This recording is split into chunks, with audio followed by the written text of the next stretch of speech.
আপনাদের সঙ্গে এই দলের ভাবমূর্তি, ইজ্জত, সম্মান জড়িত। তাই খুব অল্প কথায় আমি আমার বক্তব্যটা এইভাবে শেষ করছি। আপনাদেরকে একটা চ্যালেঞ্জ গ্রহণ করতে হবে গণতন্ত্রের ভিতটাকে আরো শক্তিশালী করার জন্য। কারণ গণতন্ত্রের ভিত এখনো শক্তিশালী পূর্ণাঙ্গভাবে আমরা করতে পারি নাই। এই জন্য সমাজটাকে শক্ত রাখা এবং গণতন্ত্রের ভিতটাকে আরো শক্তিশালী করা, যতক্ষণ পর্যন্ত এই সংগ্রাম আমরা শেষটা করতে পারবো, ততদিন এই ভবিষ্যৎ বাংলাদেশ, এই সুন্দর বাংলাদেশ স্থায়িত্ব বা স্থায়ীভাবে বা আমাদের স্বপ্নের বাংলাদেশ হিসাবে প্রতিষ্ঠিত হবে না। এই জন্য তারেক রহমানের যে লড়াই, তারেক রহমানের যে সংগ্রাম, দেশনেত্রী বেগম খালেদা জিয়ার যে লড়াই, দেশনেত্রী বেগম খালেদা জিয়ার যে সংগ্রাম, সেটা এখনো চলছে এবং চলবে। এই সংগ্রাম চালিয়ে যেতে হবে। আর এই সংগ্রাম চালিয়ে যাওয়ার ক্ষেত্রে আজকে বাংলাদেশে অন্তর্বর্তীকালীন সরকার অত্যন্ত গুরুত্বপূর্ণ ভূমিকা পালন করছে এবং করবে, এটা আমাদের দৃঢ় বিশ্বাস। কারণ এই বাংলাদেশের মানুষের আন্দোলনের ফসল এই অন্তর্বর্তীকালীন সরকার। তাদের কাছে আমাদের চাওয়া অনেক, প্রত্যাশা অনেক, যে দেশে একটা স্বাভাবিক রাজনৈতিক পরিবেশ থাকবে, একটা গণতান্ত্রিক অধ্যায়। ওনারা এমন ভাবে গণতন্ত্রের ভিতকে শক্ত করবেন যে গণতন্ত্রের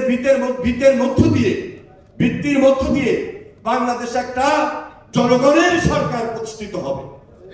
এই জনগণের সরকার যতক্ষণ পর্যন্ত না আসবে, ততক্ষণ পর্যন্ত আমার আপনার বাংলাদেশের মুক্তি নাই। এজন্য বাংলাদেশের মুক্তি, গণতন্ত্রের মুক্তি, গণতন্ত্রের প্রত্যয়, গণতন্ত্রের শক্তি, গণতন্ত্রের ভিত, যেটি বারবার তারেক রহমান সাহেব তার বক্তব্যের মধ্য দিয়ে আমার আপনার জাতির সামনে তুলে ধরছেন। এজন্য আজকে এই প্রতিষ্ঠা বার্ষিকীতে আমরা নতুন ভাবে শপথ করি, এই লড়াই আমরা চালিয়ে যাব যতক্ষণ পর্যন্ত বাংলাদেশের এই গণতন্ত্র স্থায়িত্ব লাভ না করে। বাংলাদেশের গণতন্ত্র স্থায়িত্ব, গণতন্ত্রকে শক্তিশালীকরণ, গণতন্ত্রের ভিতকে স্থায়ীভাবে, পূর্ণাঙ্গভাবে পাকাপোক্ত করাই হলো আমাদের সামনের লক্ষ্য। যদি এই স্থায়িত্ব, এই ভিত আমরা শক্তিশালী করতে পারি, আমার দৃঢ় বিশ্বাস যেটি আজকে বাংলাদেশ জাতীয়তাবাদী দল 31 দফা হিসাবে জাতির সামনে তুলে ধরছে।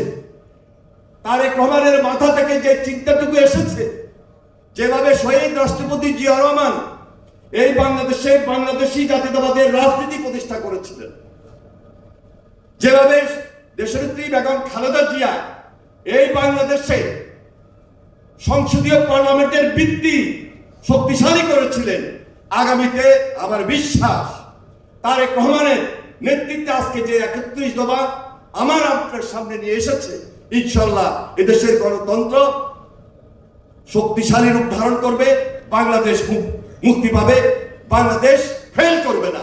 যেটি আমাদের শপথ, যেটি আমাদের স্লোগান, যেটি আমাদের প্রত্যয়, সেটি আমাদের অঙ্গীকার। ধন্যবাদ সবাইকে। খোদা হাফেজ। বাংলাদেশ জিন্দাবাদ, জাতীয়তাবাদী দল জিন্দাবাদ, শহীদ অমর হোক দেশনেত্রী বেগম খালেদা জিয়া জিন্দাবাদ, তারেক রহমান জিন্দাবাদ।